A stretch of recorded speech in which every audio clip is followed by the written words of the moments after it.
I was very financially insecure as a child. From my dad not really working a traditional job and just doing odd jobs for people, but not really knowing if he was going to get paid that day or not, to my parents divorcing and my mom becoming a single mom, raising four children, having to work two and three jobs just to keep the lights on. All of these experiences as a child created what I call my money story. A money story is the subconscious beliefs and emotions that you have around money that stem from past experiences, but that show up in your life today through the way that you handle your money. And so these experiences of financial insecurity as a child caused me to become a broke adult because I had very flawed beliefs around money coupled with financial illiteracy. So being broke was the only result.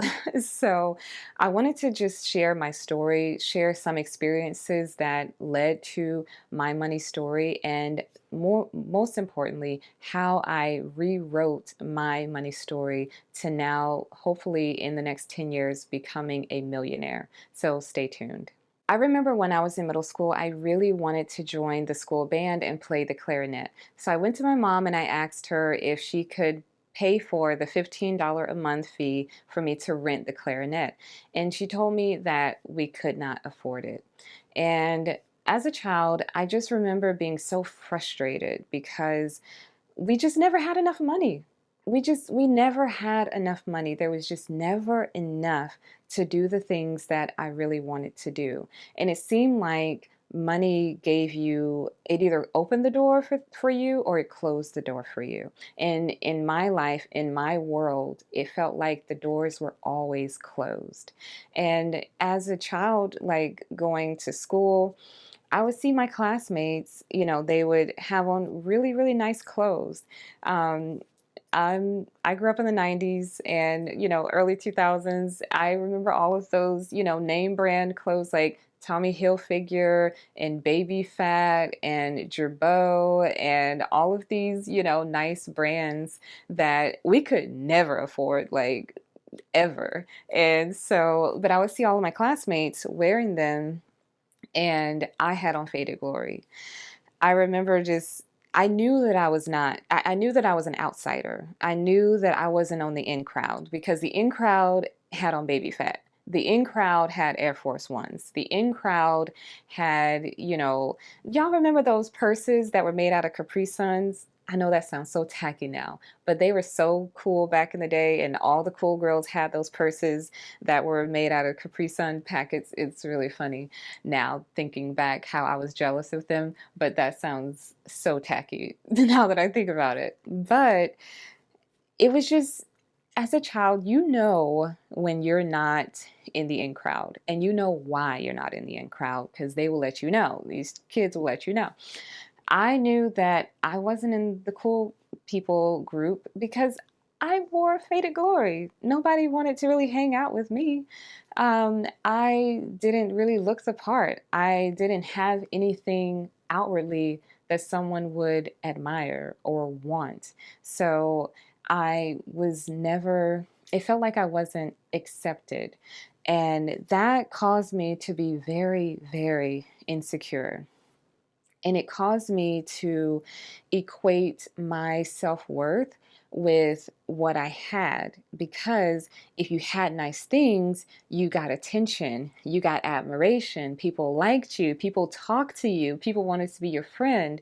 But if you didn't have nice things, people ignored you, people left you out. And that's how I felt. And money was the key to all of that. Again, it was the door that it either opened the door, it gave you access to things, or it closed the door to you. And I felt like the door was always closed to me as a child. And so going through these experiences as a child, they subconsciously I formed beliefs because of these experiences, and that led into my adulthood. So, having tons of financial insecurity as a child, having tons of emotional insecurity as a child, I then become an adult where now I have my own money and I'm still insecure. I still find my self-worth in what I have, my possessions, how I look outwardly.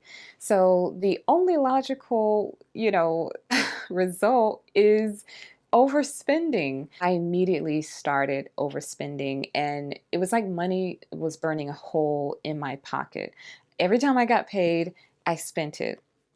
It was out the door. I could not save money to save my life. And so once I got my own money, I began working as a nurse and I immediately bought a brand new car. I started traveling. I started taking myself on shopping sprees, y'all. I would go get massages, which, you know, I don't mind that because I was a nurse and it's a very physical job. So I needed those massages, but still, I didn't need the type of massages, the expensive massages that I got. I would get my nails done. I would be getting manicures and pedicures. I did everything that I wanted to do. Not only that, I love food. Food is my love language, and I would take myself out to eat all the time. The thing was, I didn't make enough money to afford this type of lifestyle that I thought I deserved. I felt like finally I am here. I This is the life that I've always wanted and always deserved. I didn't make enough money to afford that and racked up $72,000 in debt. Yeah, yeah. And that brought on the stress. So, like I said, I was a nurse, and being a nurse, just in general, is a very difficult job. But having a stressful job coupled with financial stress, and then you get burnt out at your job, but you can't do anything about it because you have all of this responsibility. You have all these bills, all this debt that you have to pay back because you wanted a certain lifestyle. That just exponentially expands the amount of stress and burnout and just financial chaos that I was feeling. And so I felt stuck. I had been living my life. I had been doing all the things that I said I wanted to do and said I deserve, but it all it left me was debt. All it left me was stress. I wasn't any happier because of it. I wasn't any more content and satisfied. In fact, I was more depressed and stressed and anxious and all of these things. And so once I finally realized that, okay, I've been doing money all wrong, I've been understanding money all wrong, and I started my debt freedom journey, it was during that time that I began to really unpack, why did I do certain things? Why did I buy certain things? Because I remember I was paying back my credit cards because I put so many purchases on credit cards. I was paying it back, and I was looking at the things that I put on the credit card. So one time I bought a PlayStation 4. Why, you ask? I don't know. I thought it was cool. I thought it was cool. I thought cool people had PlayStation 4s. Did I have a game to play in that PlayStation 4? No, I did not. That didn't matter though. I wanted it. Cool people had a PlayStation 4. That was the cool thing, the cool tech out that year. And I bought a really expensive camera. Am I a photographer? No. Was I intending to be a photographer? No. But as I was paying back my loans and I was looking at the things that I had bought with these credit cards, I was looking at that PlayStation 4 as it was collecting dust on the dresser. I'm looking at that camera that's still in the box that I barely even use. But I have to go to work to pay back these credit cards for these items that are just collecting dust. All of the nice clothes that I bought with credit cards that still have tags on them hanging in the closet. And I realized that, oh my gosh, all the things that I bought, they weren't for me. It wasn't because I wanted them. It wasn't because I needed them. It was because I was trying to fill a void. It was because of this money story that I had formed. It was because of these beliefs, these false beliefs that I had from past experiences that caused me to just buy random things because I thought that that would give me significance.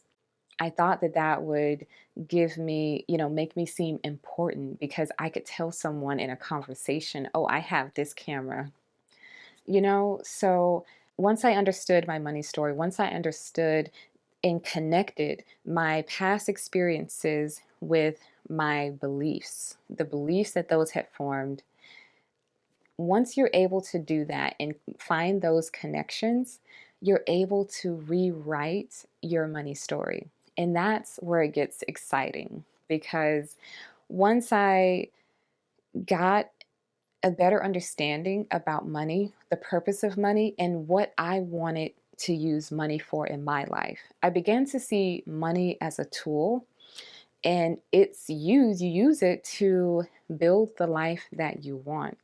And I wanted a life of choices. So that led me to being so intense to get out of debt. I got out of $72,000 worth of debt, and that was just incredible.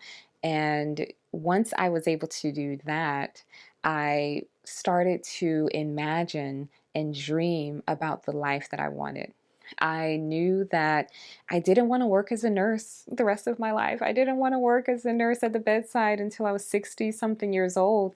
My body was already beginning to break down the 10 years that I worked as a nurse, and I knew that I couldn't do that till I was 65. And so in doing research and learning, I found the FIRE movement, and that is financial independence, retire early. And that movement is basically it's a strategy where you save and invest a high amount, a high percentage of your income every single year until you get to a point where your investment income covers all of your living expenses. So let's just say your living expenses are $40,000 each year, then you will need to have $1 million invested in your portfolio where you can pull out 4% every year and you still would not touch that $1 million principal balance. So that means that if your investment income covers all of your living expenses, you don't need a paycheck anymore. You don't need to work for someone else anymore. That is financial independence. And when I learned about this concept, I was like, okay, that's for me. That is exactly what I want to do. So I started my journey to financial independence. I want to encourage you to start working through your money story. And if you are interested, I definitely do not mind and would love to create some sort of like guided journaling thing where you can work through some prompts to work through your money story, identify the experiences that you've had in your life that created the financial habits that you experience today. So, if that's something you'll be interested in, like a guided journal, let me know in the comments. Just type guide in the comments down below, and I know you're interested. And if I get enough interest, then I'll do it. I just wanted to share my story because it is one of hope. I just want people to know that there is peace. There is financial peace. You can leave the financial chaos behind and find financial peace. And I know that it's possible because I have done that in my life. I cannot wait to see you in the next video, and I'll talk with you soon. Bye.